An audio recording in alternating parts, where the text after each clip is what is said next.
Hi, guys. Welcome back. Today I'm joined with Kyle Keese. I'll let him give his background and who he is, but I'm excited to do this. We've got to talk to a multitude of different coaches, and today we're getting to talk to one from the high school ranks at a very prestigious high school. But Kyle, thanks for jumping on and tell everybody who you are, man. Man, thank you for having me on. This is a pleasure for sure. I've been a guy for 14 years. You know, you listen to a lot of people talk about their background, but mine's not very flashy. It's pretty boring. I graduated high school from Dublin High School in Central Texas. Went to school at Tarleton. Graduated in 06. And as soon as I graduated, I'd always wanted to be a football coach. So I followed my high school football coach. I thought I was going to head down to Houston, but he got a job up here at Denton Guyer. And I was kind of with the program from the very beginning in 06, 07. Spent the first 4 or 5 years, really, like I said, just want to be a football coach. I've always enjoyed training. And then I guess a revelation happened. I went to go visit Tommy Moffitt at LSU, and he spent 6 hours with me and my friend Brian Kegans. And it changed my life forever. And I knew right then and there that's what I want to be, a strength coach. And that's my direction that I want to take in life. So it's funny that you bring up – I did not know that. It's funny that you bring up Coach Moffitt. I started my strength career at Northwestern State, which is basically a directional school of Louisiana. It's a state school. But everything in Louisiana ties down to LSU. I mean, everybody, for obvious reasons. And so I remember in 2012, only being at NSU for less than maybe a couple months, going down and seeing Coach Moffitt and pretty much doing the same thing that you just said, which was sitting there listening, talking to him, talking to his assistant staff, and meeting all of those guys. And I remember on the drive back, there's only 3 hours from there, going, man, if I can do half the things that he just said and bring half the energy that he brings and the passion that he brings, I think I could be successful in this industry. It's amazing how long he's done it, who he's worked with, who he's mentored, and his tree that's pushed all around the entire country. Now, when you listen to him speak, did you take more the programming side? Did you take more just the coaching and the personability side? What stuck out to you most when you talk about Coach Moffitt? Man, I think it was his energy. He brought it workouts, his ability to coach. I mean, program is program. There's no such thing as a perfect program. It's how you adapt to your kids and what they have, and it's something that you believe in. But I think in the end of it all, it's the kids have got to buy into you as a person. So the coaching aspect is what I really picked up from that talk and that conversation we had. No, I've had it on every single talk with every guy, is that we always talk about, and it always comes back to relationships, and it comes back to, can your kids trust you? Do they follow you? And I think I said it on another one, but Jeremy Boone with our Nexus he asks a question to all of us. Why do kids follow you? Why do people follow you? And it's a challenging question to think about. And when you go and meet people like Tommy Moffitt and you meet other big time people that have been successful, you suddenly realize why people follow them and you try to emulate them. So it's kind of funny that we started there. So 5 years, you were, I don't want to say just a position coach. You helped in the weight room, and you were, as everybody does in their early 20s, you're finding your way with what you want to do. That light turns on, that clicks. Did you immediately abandon the coaching side and say, I'm just going to go strength, or how did that transition? How did that happen? Well, I'm still a positional coach. I'm not a full – I mean, I'm more shifted towards the strength side. I still enjoy the competitive part of coaching football, and that's it's hard for me to let go of that. And it's just kind of gives me a break every now and then from just being in the weight room all the time. But yeah, probably about 2013 is the year that I took over the program when Brian Kegans left. Kind of started running my own program and just started to really spend a lot more time training on the strength part of it. And my position has changed. Instead of primarily being the main positional coach to more of like a freshman coach, assistant to a linebacker. And I could still focus the majority of my time on the strength end of it. Yeah. So Coach Walsh obviously saw that something very important in you and important in the situation, and made a change to where that's where you're at now. I asked several people this, and for those people that are listening that don't know, Denton Guyer's probably top 5 to 10 school in the state as far as continuing year in, year out, being successful, multiple trips deep into the playoffs, regional finals, state semifinals, state finals, and put out highly regarded athletes pretty much year in and year out. So saying all of that, and you and I have talked about this before, I remember in 06, 07 when y'all started, and you started with either just sophomores or just juniors, and you took your lumps. I mean, y'all, that first year was, I know for a fact, was pretty rough, because I think that was my senior year in high school. When did you see a shift? When did you see a change? Did it, I guess my dumb, if you will, outlook, did it happen when J.W. Walsh was coming up? Did y'all see it coming then, or was it coming before then? How did that happen? People ask me that all the time, how can a program develop so quickly like we did? But, yeah, we went to those first 2 years. I mean, we went 1-19, and I was like, man, I hope coaching's not like this the rest of my life. The foundation was there. The kids that were there, they may not have been successful in the field, but man, they worked their tails off. And they set the foundation for the kids coming up that if you want to be successful, you have to work day in and day out. It has to be focused energy. It can't be something that you just go through the motions. And then, JW was an 8th grader. Yeah, he was an 8th grader when I first started, and they were coming up to be freshmen. We knew they were packed full of talent, and they just kind of followed behind the class that came before them. The work ethic was already set. Now the talent was there, and from there on, it just kind of bled. And it's snowballed. And what's amazing to me is the fact that we'll call them your rival school, because I know it is that Ryan, Denton Ryan, the one across town from you, is also a very highly touted program and is also a very successful program. And y'all just rival each other. We talked about before we started recording that y'all are going to get to play each other this year. That's going to be an exciting thing, because you have two highly regarded programs that have a lot of respect for each other, but at the same time, a little bit of bad blood, because each one wants to be the best in the town. Everybody wants to be the best in the town.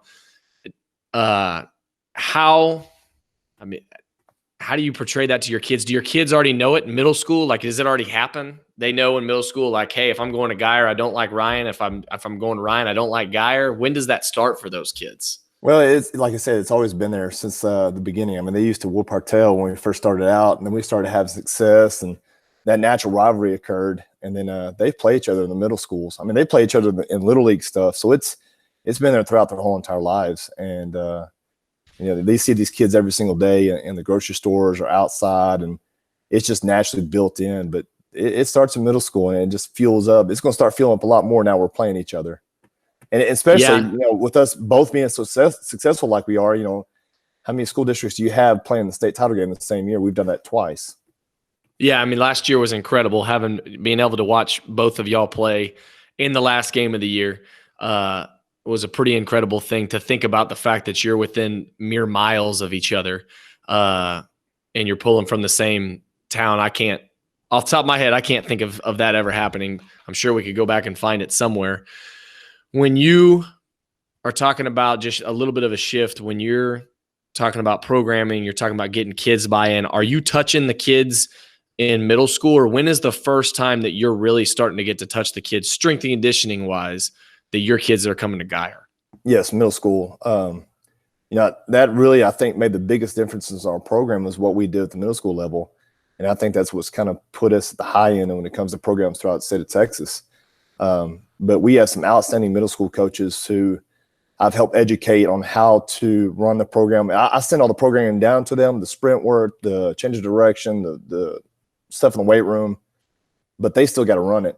And they're 100% bought in, and they do a heck of a job of coaching those kids. But, I'll come in probably once or twice a week, especially during the off season, and see them work and kind of slow things down and just kind of refine things the way that I want it done.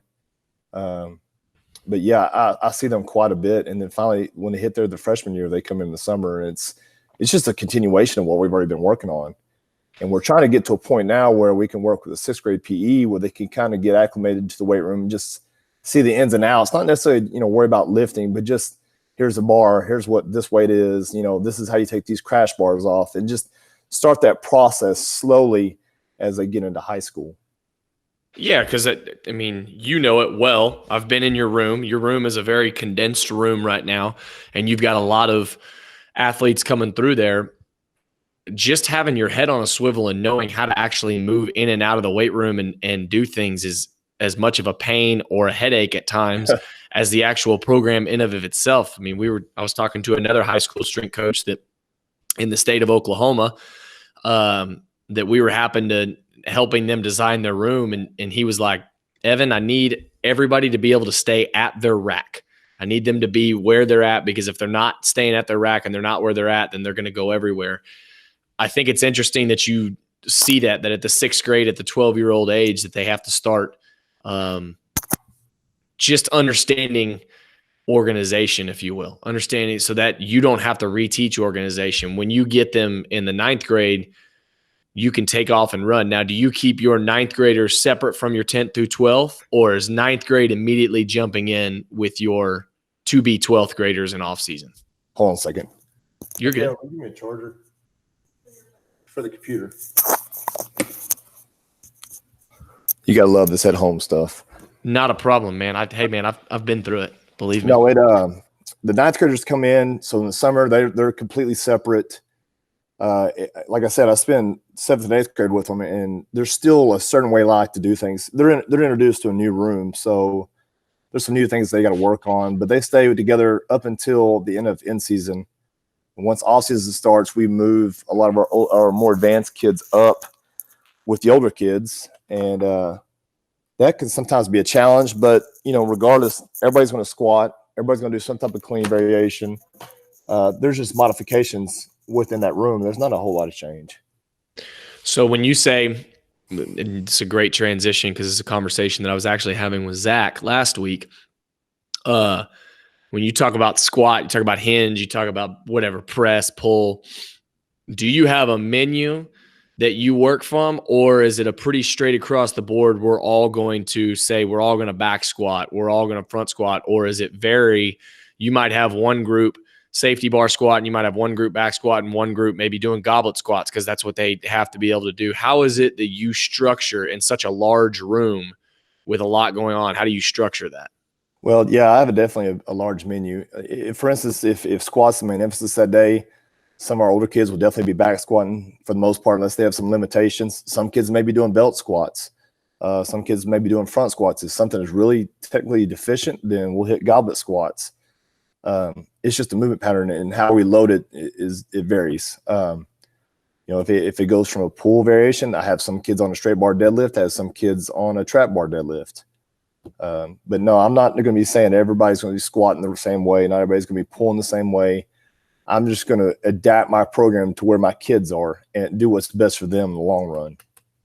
So do you then use, I cannot remember, do y'all have a digital platform, or is it all still based off of sheets? And how does that work? If Kyle Keese is doing, if squat pattern is the focus that day, and you have Kyle Keese and you have Evan Coachman, and you know that Kyle Keese is supposed to be doing back squat, and you know that Evan Coachman is supposed to be doing goblet squat, does it say it on the sheet, or do these kids know it, or how does that get split up? There's different ways of doing it, but all of our workouts, I don't have TVs or any digital resources to use. I put everything on a dry erase board, and I'll write up the workout. And then I know there's certain kids in our program that I've talked to, that I've seen through movement stuff. And I'm like, all right, today you're not doing this, you're doing this. This is how you're going to load it. You're going to follow this protocol. And for the most part, once they've been labeled, we've got to make some modifications. They come to me every workout and say, Coach, what am I doing for today? And then if we're in season, I'll give them, I do have sheets for our kids. I may give them a separate sheet on their own so that they can know what to work off of. Okay. So, and basically I would assume all of those limitations and all of those modifications, we won't call them limitations, we'll call them modifications. If I'm not mistaken, you and the athletic trainer have a very fluid, great communication up and down. she is on board with the weight room, with everything that that you do, and it's a back and forth as opposed to a conflicting conversation, correct? Oh, it's amazing. The system that we have, with my AT and then Jenna Roper, and then we have a PT that helps us occasionally, and our team doctor. Man, I doubt you can find a better situation than what we have at the high school level right now. But yeah, the priority is, if a kid gets injured or some type of limitation, it's not one of those things where you go into the athletic training room and you sit in ice or do some type of treatment. We're going to still train. We'll find ways to work around it. And she just gets with me and says, all right, here's the limitation. Here's what we need to do. This is something we need to avoid. And then I just work around it from there. That's a beautiful thing. I wish, at least when I was still coaching a few years ago in different spots, that sometimes does not happen all around the country, and whether it's one side or the other that's being a little resistant. You and I bumped into each other a couple of years ago when I got to speak at a clinic, and we were talking about FRC, functional range conditioning, which is something that I've talked to a couple different people on these. Have you been able to implement this? Have you been able to go get your certification? Where are you at on that education? Because I know you could see it. It intrigued you a lot. How has that happened for you? No, I haven't had the opportunity to go get certified in it. It's something I definitely want to do in the near future. It's something I'm very ground level at right now. I'll reach out to some coaches that I know that use it. Really for us using what I know, we'll implement pails and rail. I mean, some 90-90 hip stuff that we'll do. Yeah. But it's not too much. If it's something that I don't understand quite a bit, I'm not going to do it. So we're still at ground level with that, and it's something that's on my checklist to do to get done. Love it. And I think I was talking to Coach Howard out at Texas Tech, one of the assistants, and he was saying that it's something that you have to be able to dive into. And if I'm not mistaken, I think you and Coach Neal got to talk to Coach Scholes pretty deep and get a little educated on what was going on not too long ago. Was there anything in particular that you took away from that conversation? I don't remember if it was Joey or if it was Coach Scholes. I can't remember who y'all talked to. Neal went out there to Texas Tech and spent some time with Joey. I didn't get a chance to go out there, but I do reach out to David Neal about that type of stuff, and Missy Macbeth. She's at Byron Nelson. She's been certified in it, so I'll reach out to them about questions. But like I said, if I'm going to implement something, I want to be well educated on it when we do it. Yeah, I mean, you don't want to be, dangerous enough or knowledgeable enough to be dangerous. You'd rather be firm and know exactly what you're doing. So when you are getting kids then, and you've got your firm grasp on your training protocol, what if you were to put a description on it, how do you want to train? If Kyle Keese's room, how is it training? What's the program like?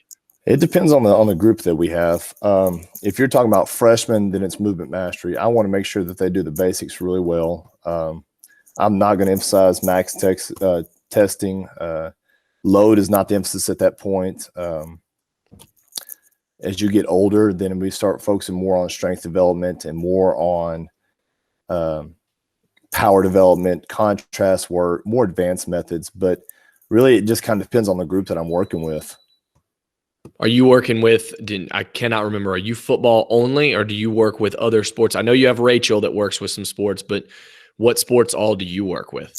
Yeah, I work with football primarily, majority of my time. I get to work with baseball, mainly in season, because, once again, I'm a positional football coach, so it's hard to see them during their off season. But I do program for them, and when I can squeeze in between practices and stuff, I'll go work with them. I program for men's soccer, men's track comes in, and I work with them early in the mornings. I think that's primarily it now. Rachel does an amazing job with our court sports and female sports. We have a very blessed situation with her on staff. So now, do you teach as well? I know I'm asking, just trying to gain information. Do you teach a class as well, or multiple classes on top of being a position coach, on top of being a strength coach? Yes. When I first got this job, I was a world geography teacher, and I had 4 courses a day. So I had athletics at the beginning of school, 4 courses. maybe a 30-minute lunch. And then I was also an assistant baseball coach. So for 4 years, man, I was getting my tail whipped. And then after 4 years, I'd kind of talked to Coach Walsh. I said, man, I need some help. And he did me a heck of a favor and took powerlifting as my second sport. And then the class load changed to what's a high school 101, which is primarily freshmen. It's like introductory to high school. You talk about finances and study habits and just basically the basics. Yeah, I mean, but he allocated your, if you will, your work resources, which being your energy, allocated to the places that you could both be effective. And you getting stretched. I mean, you get stretched that many ways, you're in trouble. I got family that's been in education for a long time. And when you get pulled 17 different directions, you aren't yourself and you're not able to pour what you want to pour into it. So I can only imagine being in your situation. When you program and you get to program for all those different sports, it seems that we've swung a pendulum back and we've said, okay, athletes train like athletes. It seemed there for about 5 years ago. It was like each sport has their specific needs and they have to train specifically different. I mean, you know what I'm talking about. You saw it happen. Yeah. And now it seems that we've swung back. It's like, well, turns out everybody needs to run, jump, twist, all those different things. And then there's 5%, 10% that's different. When you get a ninth grade soccer player, ninth grade football player, how does that look different? Is it different, or are you treating it very athletic based?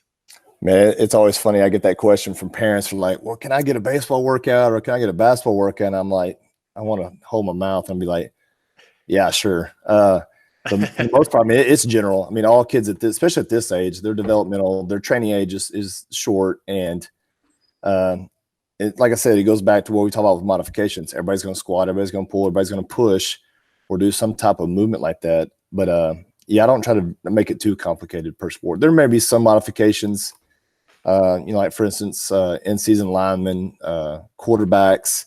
There may be some modifications I make with their workouts. It just depends on the group. It's interesting you said training age. I've had that conversation before with many people in that they'll talk about getting college athletes. When I was still working with some college athletes, and man, they're such high-level athletes. How do you train them? What's different with the college athlete? Do you have to do fancier things? And I have to explain to a lot of them that a lot of these kids have actually been playing multiple sports for like 4 or 5 years, all through high school.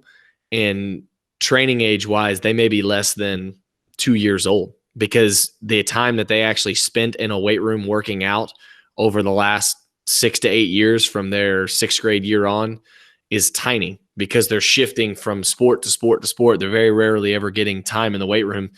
So you can really hammer the basics and help them out a lot. Zach and I were talking about that. When you get kids at Guyer specifically, how do you handle your stud athlete that naturally goes football, then he flows into basketball, and then he might flow into track? And so it seems like the first time you might actually get him full-time in a weight room is this summer. Is he training during that? How are you approaching that since he's just going sport? Well, the perfect example of that would be our quarterback, Eli Stowers. He was a multi-sport athlete. It was football, into basketball, into track. And, typically with our main group, we'll lift 4 times a week. And with him, I made a modification that he'll lift 3 days a week. I cut back on the number of exercises that he does. I cut back on the total volume that he does. I think you just have to be smart about intensity and volume. I think those could be, especially volume, could be a big poison if you're not careful. So I just try to be smart about how I load him. Instead of him doing cleans or power clean, he may be doing a trap bar from an elevated position. He may be doing a belt squat in some form or fashion. But he training is training. I don't want to say that it's too much different, but he's still developing regardless. It just may be some modifications and variations that we do to help him along that path. Are you looking at it from – because I know you and I both were at that same little clinic where David Neal brought up a point that I thought was – I still wrap my head around it because I really like the idea of he trains all of his athletes basically on the same macro cycle for the entire year. It doesn't matter what sport they're in. And for him, it's a little bit easier because he's got a smaller population. How are you handling Stowers, if you will, his macro cycle going sport to sport to sport? Are you dosing it small where you're trying to peak him every 3 to 4 weeks? Or are you taking it from a big picture and football is his main focus, so you're just trying to prep him for football? Is there a way that you approach that, or are you just training to stay and get stronger? Well, I think it really depends on the stressors that he's getting. You know, if you think about, I'm going to train him during football season. I'm going to train to peak towards the playoffs. Start back over, training begins again in basketball season, peak him for the playoffs. And then track the same way. I mean, it's just constant training cycle that I'm getting prepared for sport. But yeah, it's a pretty interesting situation. So I see what so you're basically breaking your year up into what we'll call it 4 different blocks, where you're trying to peak for football, peak for basketball, peak for track. And then the summer, you're hoping you kind of get some unobstructed training in where you can, again, peak him to get ready to go into football season. So he's running basically 4 separate mesocycles during the year, trying to peak them for that. Yeah, and when he comes out of track, that's the time that I get with him that he gets a lot of GPP work. He didn't get a whole lot of that. I mean, he gets a lot of stuff throughout the season through different exposures to different sports, but that's a time for us to kind of peel back, scale back a little bit, maybe rejuvenate from a long year and kind of work on foundational movements, and then have a great off season, true off season during the summer. I like that I like that idea. He comes out, he's beating his body down over, 5-6 months and just getting some basic GPP, overall physical preparedness type stuff. I like that you regress back to that. I think it's often that we so much want to go into, whether it be heavy volume hypertrophy or straight into a strength phase, we kind of forget sometimes you just have to get back into shape of moving around. I like that a bunch. When you, excuse me, when you are setting up your off season, are you a 4-day a week, 5-day a week? How are you setting that up? Okay, so if it's we'll talk in season. If I'm talking 7th and 8th grade, it's primarily 2 days a week. That's about the only time that they, with practice going on and short time to get in. So they'll be 2 days a week. My 9th graders, they get in 3 days a week. They'll do my main group will probably get in Monday, Wednesday, Friday. My other groups will do Tuesday. They'll do 2 days a week, Tuesday and Friday. And then my older kids all typically during the season get 3 days a week. And really it's being Monday and Tuesday. 2 days are really, Monday being the most taxing. Wednesday is primarily power. It's not as stressful on the body. Trying to get the body prepped for game day. And then really Saturdays just to come in, maybe get some arms in, something, get the blood flowing, but not taxing at all. I don't want to take away from the recovery process. I want them to try to get back to recovery as soon as possible for the next following week. Once we get into off season, our middle school groups go into 3 days a week. So a little lift Monday, Wednesday, Friday, and then go outside Tuesday, Thursday, speed development on Tuesday, change of direction, agility work on Thursday. Older kids, the 9th grade stays with a 3-day split, same type of format that the 7th and 8th graders do. And then the older kids kind of go into a 4-day split. Okay. So when you go to that 4-day split, are you taking Wednesday or are you taking Friday off with those older guys? They Wednesday's probably our kind of our lower end of the day. A lot of our kids are still in track. So the way I break it up is we do a lot of acceleration work on Monday, primarily in the weight room on Tuesday. Wednesday is kind of like a running form for our skill kids. Is my max velocity prep, and after school they're all in track, so they'll do some flying tens and whatnot. Thursday's back in the weight room, Friday's back in the weight room. Thursday's kind of an agility day. It's just, people talk about doing a high-low method, and with high school, there's a lot of things I can't control. So I know that the high-low does not exist in high school. It's just trying to manage stress the whole time. And it's not like I never want to spend a day killing them. I want to do a little bit of Excel. I want to do a little bit of Max V. I want to do a little bit of agility. I mean, it feels like a lot of times we're not doing much, but they're getting a lot of stuff outside of me. So I've got to be smart on my end, not to overdo things and overfill the cup. No, it makes 100% sense. And that high-low model, and believe me, if in a pretty world, would love to do the high-low model, but we know enough now about stress stimuli that physical stress is not the only stressor. And I can see your side completely. I mean, you talk about what they're getting from a school side, what they're getting from home side, what they're getting from the football side. You may have a low stress day planned where you may have a type of keep it below 70% regen type day. But if they took 2 tests and then they went into a football meeting and the football meeting wasn't exactly the best of football meetings and got hyped up and maybe there was a butt chewing going on, that stress is shot up through the roof and your low stress day has just lost its effect. No doubt. You know, there's other stuff too, like from the family aspect, you know, I take things for granted and everybody has a perfect situation at home and they don't. There's kids raising kids now and you got to take that for understanding and then you take care of those kids and got to be understanding what's going on in their lives besides school, besides training. No, you're 100% right. And I've had that conversation with many people. It's why I've kind of somewhat leaned to the microdosing idea of what the 2 guys that I follow a bunch out at the Phoenix Suns are Daniel Bove and Coach Schlesinger. And because they are big in the 20 minutes a day, 25 minutes a day. They have a high-low model, if you will, but it's a fluid high-low model where they are seeing what the athlete is reacting like, and they're seeing what the coach has planned, and then they're adjusting their plan on the fly to it. We overload these kids to the max. The kids aren't getting weaker. The kids aren't getting lack of tough, they're not getting less tough. We're actually asking them to do more and more 10, 20. Yeah. We're asking them to do way more than you and I ever did when we were high school athletes. And then we think that there's no repercussion for that. It's just not a fair thing to do.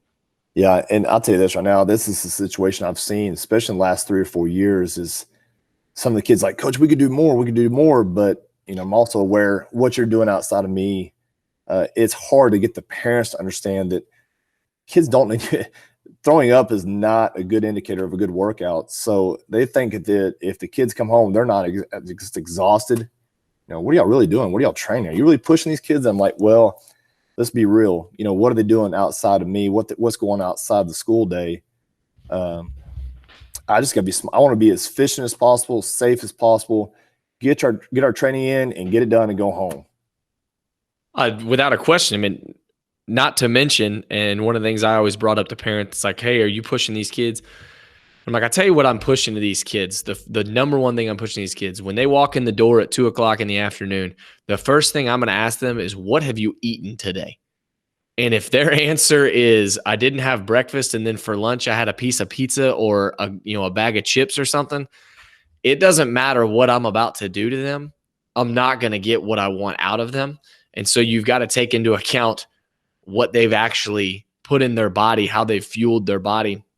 And a lot of parents will, they'll push back on that sometimes. And then sometimes they realize that. But is there anything you do specifically besides education? And do you do anything specifically for education, talking to your kids about the nutrition aspect? Man, I was laughing hearing you say that. Man, it's every single year when they come in as freshmen, I get aggravated and I got to take a deep breath. And I ask that question, what'd you eat for breakfast? Nothing. And I'm like, golly, how do y'all survive? They eat, I don't know, man. I do not know how they survive by the day, but when they do eat, it's like nothing but sweets and chips and sodas and energy drinks. And we have to start the process then of just educating them on what a balanced diet is. And when it comes from an education standpoint, I talk to them every day. I don't want to throw too much information on them because one, they have a low attention span. But I try to throw at least one little tidbit a day after we get done training about, hey, think about this. There's 3 things that you can control. You can control your sleep, you can control your hydration, and you can control your fueling. And I try to throw something within those three tips. And then we have a Google Classroom that I have that all the kids have access to that I'll post.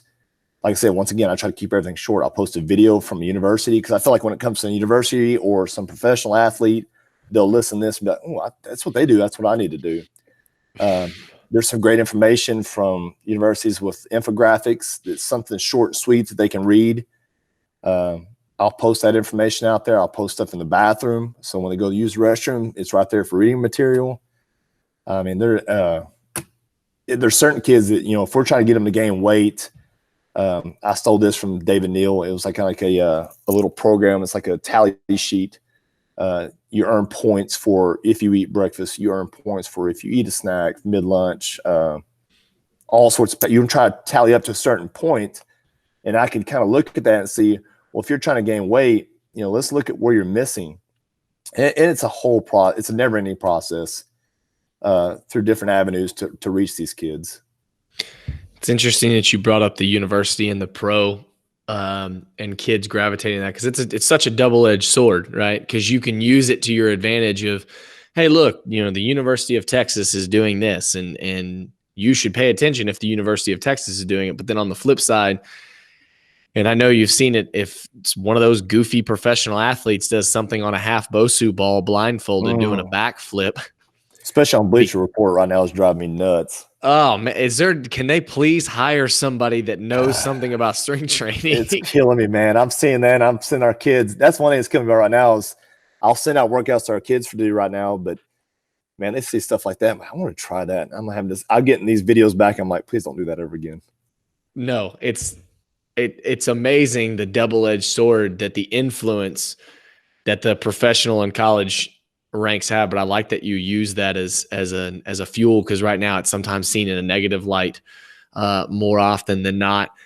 Love the fact that you post stuff in the bathrooms for them to read, because I've always seen the hydration deals where it's like, hey, if your urine color is this, if your urine color is this, but just putting something small for you to get a quick blurb about is a really important thing. Because I can remember, just like you said, it has to be something as you get older.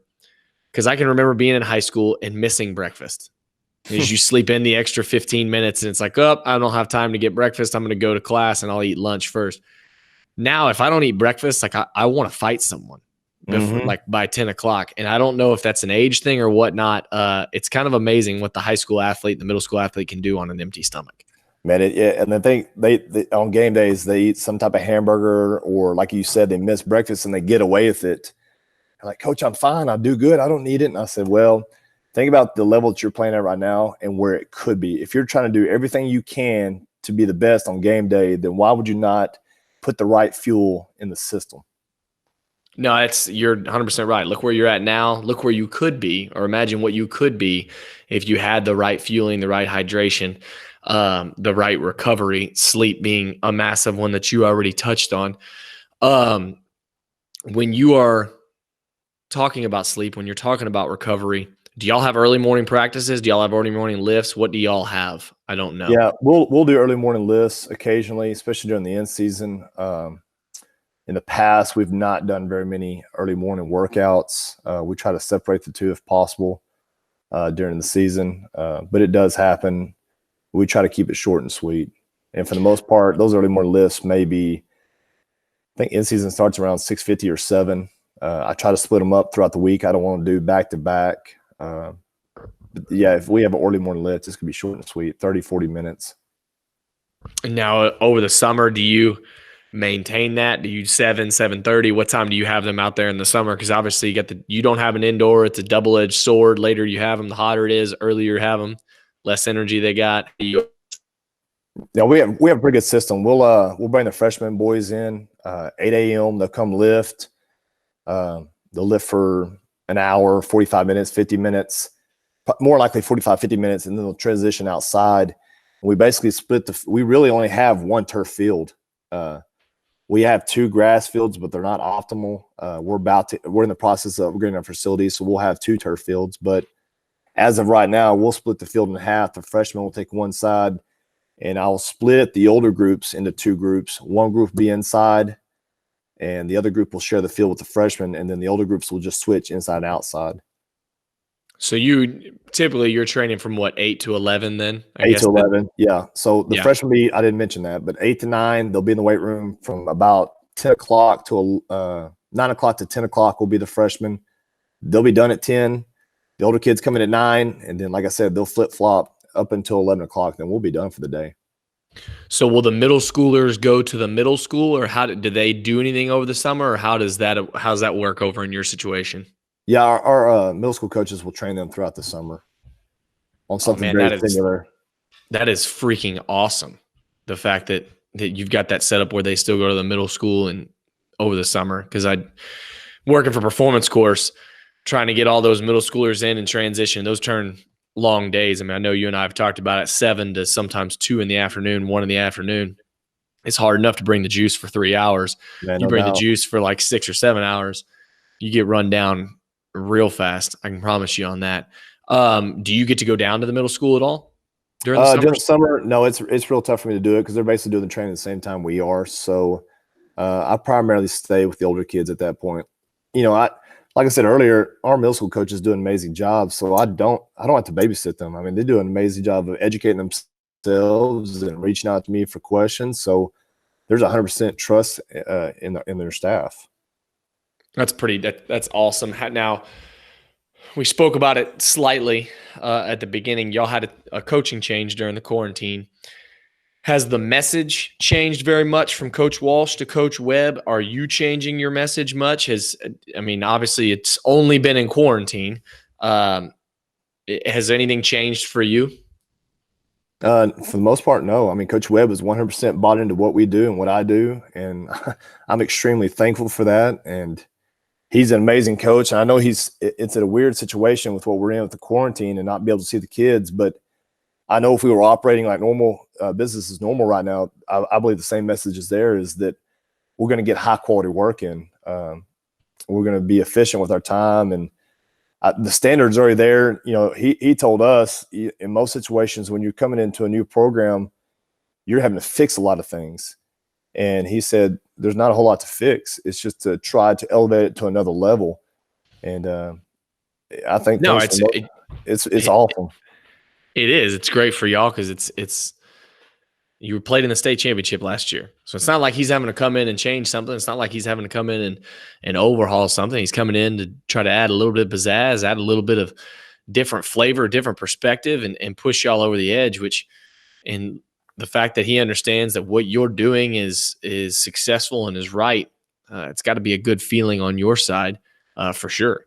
No doubt. And he did say there's going to be a few tweaks on his part, but man, for him to buy into what we do, like I said, I'm thankful for sure.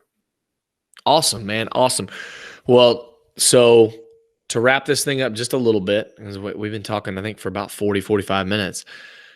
If you've got, I asked people one question to finish it off. If you've got one thing that you would tell, we can even call it 23-year-old Kyle or any 23-year-old that's coming out of college and they think they're about to go into coaching. They don't know if they're going to go sport coaching. They don't know if they are going to go strength and conditioning.